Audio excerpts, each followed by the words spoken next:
channel mình, và hôm nay sẽ tiếp tục tụi em livestream Mu livestream 2018.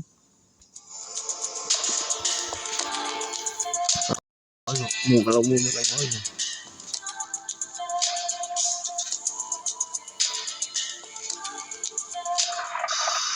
Đây giờ mình sẽ mua cái máy bay hôm nay có tiền 1,2 triệu thì mình sẽ mua được chiếc máy bay này.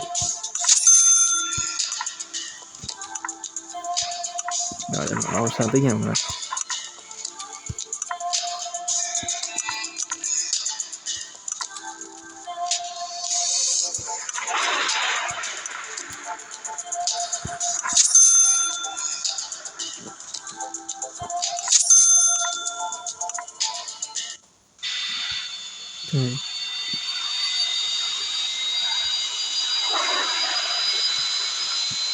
Rồi bây giờ mình tới tăng sáng như thế nào.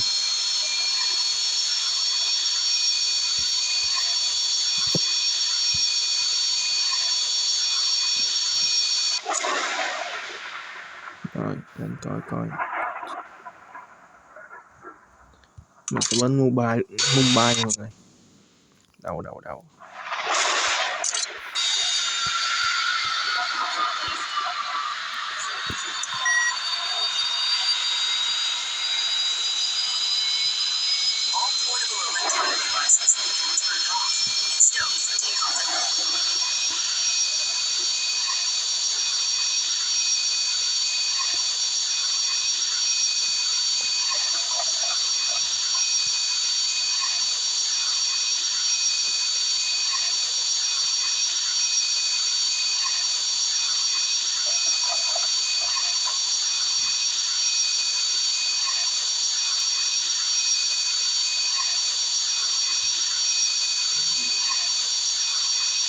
rồi giờ mình sẽ cánh luôn nha.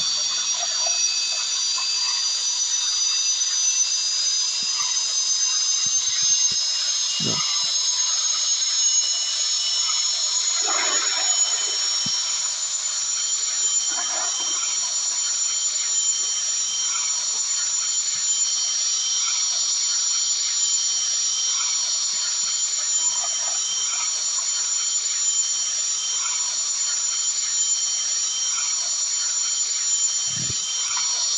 Rồi mình sẽ cố gắng lên trước là mình hết đi.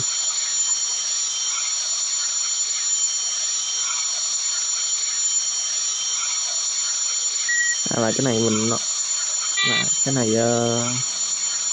này hơi bị lỗi cái hình ảnh tí nhưng các bạn hơi lỗi hình ảnh tí nữa là cái đám thu rồi nhưng vẫn là hiện cái đám ở ngoài nha, không thông cảm các bạn cái này luôn.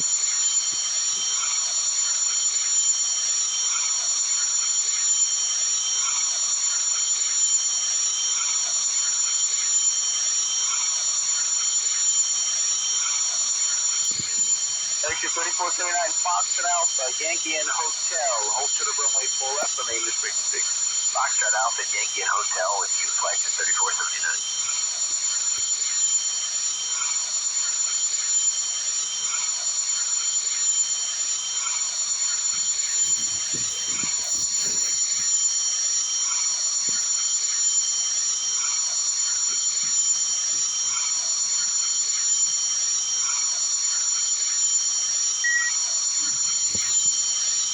Số 10.100m.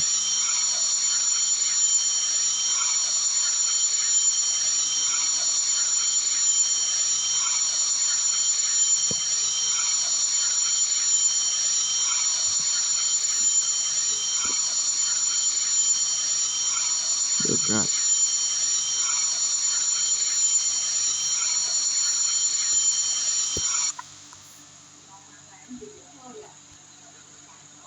Gentlemen, we've now reached our conference of flight level 820. All visitors are off the seatbelt sign. Please secure your flight.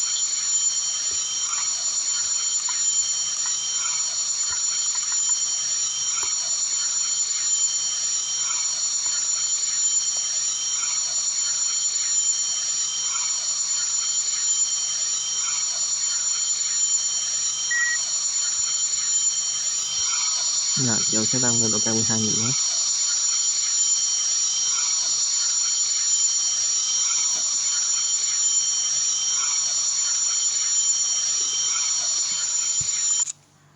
Rồi.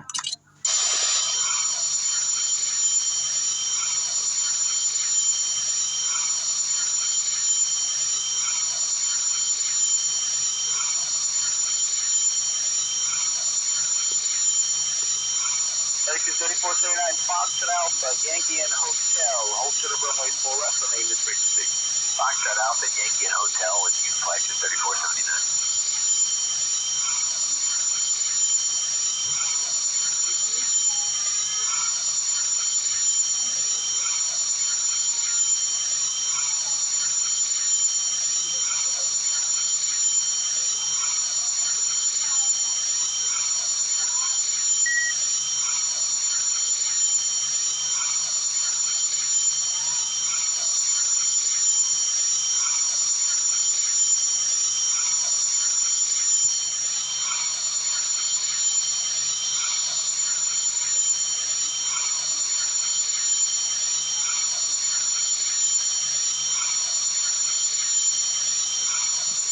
Rồi mình còn 26.000 km nữa là tới nơi.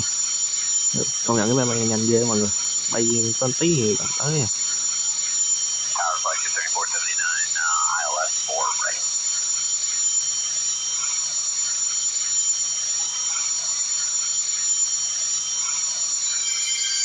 Ủa gì?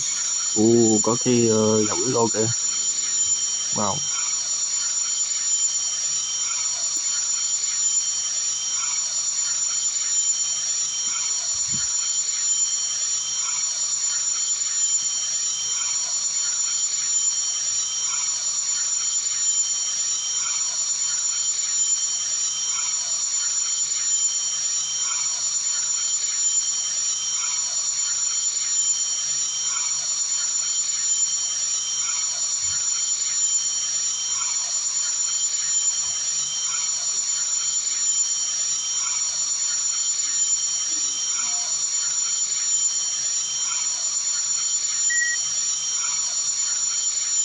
Flight 3479, I'm going to change that. As Yankee, make the right turn at Gulf and hold to the runway 4 left. Right, Yankee, make the right turn at Gulf for flight to 3479.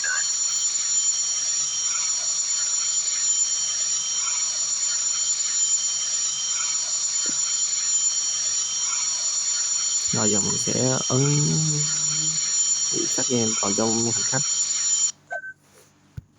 Rồi cái này đi.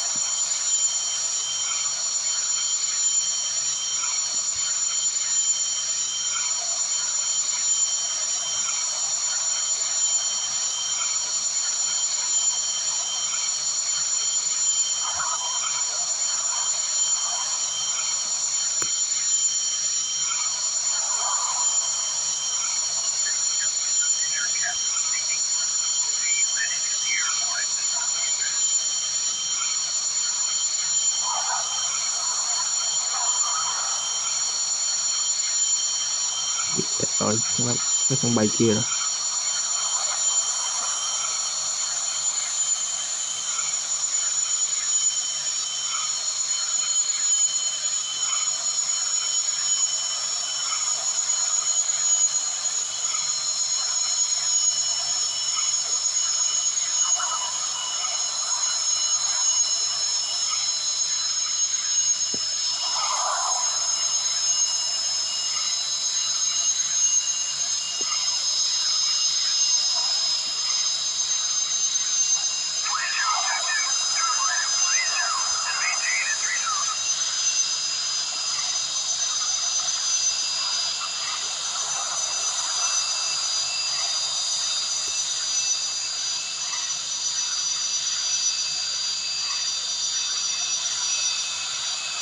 Được rồi, để nó phải tránh tiếp.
Rồi, mình đã tới sân bay rồi.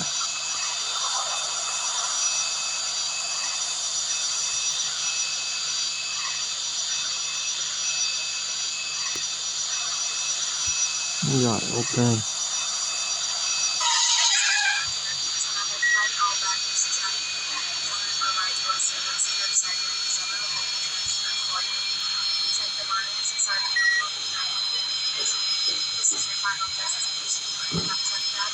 Ok.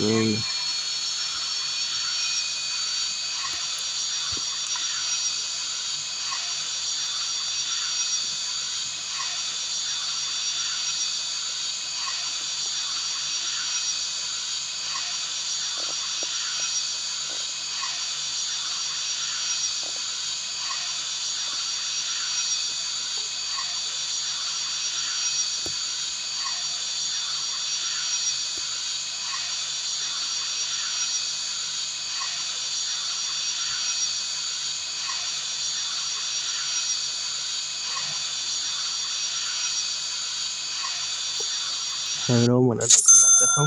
Mọi người xem video nó hay cho mình một like, một share và subscribe để cho mình có được nhiều người đăng ký sớm nhất nhé. Xin chào và hẹn gặp lại mọi người trong video tiếp theo. Bye bye.